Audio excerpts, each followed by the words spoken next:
Hey everybody, so there we go. Okay, so you have an odd angle of me. So this morning I wanted to kind of clue you in on some of the other things I do during my day. So I'm going to walk you through my process as I prep for some silkscreen printing that I'm going to be doing this afternoon. Alright. Maybe. Okay, so I'm working with a coordinator and her clients to get ready for a shoot we have coming up. So the first thing I do is sketch out the design. So we have a venue, we've got some themes, and they presented me with some of their ideas, and this is a sketch I came up with. So I knew I was going to be doing it in silk screening, so I knew I really wanted a bold lettering style for here. And I knew I wanted to be able to do these in a pretty simple pen and line drawing. So I'll show you guys the artwork here. Let me pull this over. So this was my initial sketch that will get sent to every client that I work with, including when I'm working with shoots in this case. So here's my artwork. Ignore that, I was playing with the font. So this is my artwork. I did one master copy of it, and you guys will see how I use it on the invitation itself. So this is not the style I normally do. I usually stick with the watercolor, but this is actually much more my style is insofar as my pre-watercolor work. This is the style I used a lot. So I wanted it to hit above and below this section here with a little bit like over in the corner for the reply card. Here's the lettering for it. This is actually not the original lettering, which I can't find, which is a bummer because I did the menu lettering on the same page and I don't know where it is. So then from there I got my proofs together. This is actually going to look a little funny because this is what I actually have to do today. So these are my overheads that I have printed there's two of them to make them extra black. This is the design that was created from that artwork and that lettering. So I'm prepping it for a silk screen today, so I'm going to double it up so it's super black. I'm going to set you guys over here for a second, because what I need to do is double these up, tape them together, and get my screen burned, which I'm going to do downstairs. We have a little indoor garden station downstairs where we're getting some seeds ready, so I'm going to go down and use the UV lights. So what I'm going to do is I'm going to tape the pieces together. I've got my tape dispenser here. I'm going to tape these two together so they don't move.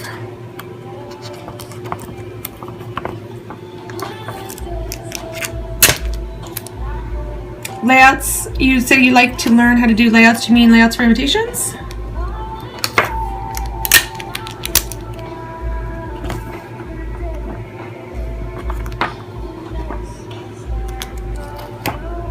I mean, this part's not really rocket science. So it's not the neatest thing to do. Alright, so I've got all four of my sides taped together. Here's my piece. So I have a reply card as well. Here's the reply card design.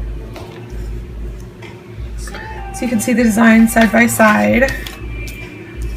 Let me read you, hang on. Turnaround time for each client. Because I work only in custom designs, here's two of the pieces together. They'll have several more, but these are the two I'm doing today. Because I do only custom, I usually say 2 months, about 8 to 10 weeks for a custom client to be turned around. Honestly, I can do it faster than that. I feel like that is the time it takes for a client to be able to really get back to me on things and proofing an artwork. If they know exactly what they want to be doing artwork wise and we've got a pretty good idea when we begin, it's a lot faster. But that's different client to client, so I usually give myself extra time. I would rather have extra time than not enough time. The other thing I have found is when you're going through the process on the faster side and mistakes happen, which is inevitable, mistakes do happen, or trouble with the printer, or the envelopes, not all the envelopes got shipped when they were supposed to, things like that are inevitable. They do happen. But when we're working with a smaller time frame, I found that the client has to know those things more, where if I had it my way, we'd have enough time that the client would never be privy to that stuff. They would never know that the envelopes didn't arrive on time, because I have enough time to still get the things done even if there's a delay. So same thing, I'm going around the edges and taping everything. This one actually did not line up. My printer pulled it slightly crooked. Oopsie, I need to take this tape off. So I really have to pay attention to getting these two together. The other one was a little bit more even. Let's try this again.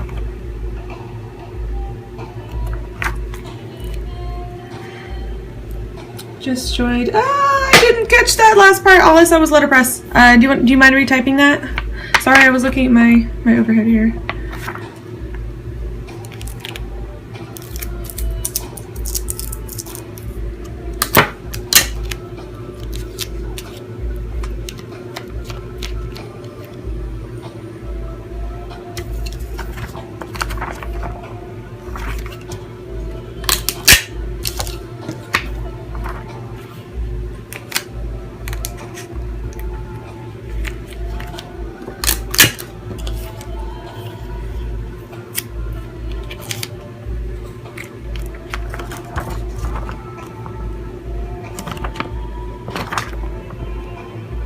Okay, so that's not completely even. I'm gonna have to retape it again down on the bottom. Having these printed. These actually would be a great letterpress design because of how it's designed in all black right now. This is going to be on a silk screen. I have, turning you around, here's a big old giant stack of silk screens from this week. These ones were all mess ups because I kept underexposing them. But they are going to be printed on this paper that I prepped yesterday. This is all walnut ink washed watercolor paper.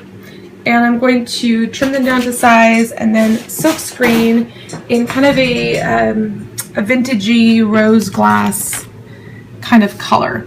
So let me spread these out for you guys real quick so you can see kind of the sketch and how it comes to the proofs. Artwork, and here's a sketch. So here's our initial sketch. And then you can see how it actually comes to life in the proofs. In this case, this is our print file. Do you print them on a laser jet yourself? Yes, I do, which is why I doubled them. When you're working with a silk screen company that does this full time, they have a special printer that prints super, super crazy black. Mine does not print so black, so I double them just to make sure that everything I want to be covered in the exposure is covered. I have paint on my hands right there. It's lovely. I use an older Canon printer. I'm sorry, not a Canon, HP. I don't even know what I'm talking about. That is almost irrelevant in telling you what it is because it's so old they don't make it anymore. But I love it because it pulls stock really well. I can pull up to about 90. 110s don't work so well, but I can pull up to a 90 through it pretty well. I will be replacing it soon, which is unfortunate. I'm really bummed. So if you weren't with me the other day when I looked at some of these sketches, this is how I start all of my artwork. So these are all the sketches I have for upcoming clients that I'm currently processing or that are in the process, all the way up there. So I have these in addition to the one that's on my desk right now, and I have one more that I'm still working on over on my other desk over on the side. And I keep these in a big book. So when I'm done with the process, I keep all the sketches. There's all the stuff in my walls. You want to see something really ghetto? That is a light I use at night because I don't like my overhead light. It's my big old garage light. So anyhow, that's how a sketch kind of comes to fruition a little bit. Artwork and then lettering. So I'll show you guys the finished product when it's all finished. I'm excited to show you. See you guys later. I'll be back at noon with a little bit from our Modern Calligraphy Summit. See you guys later.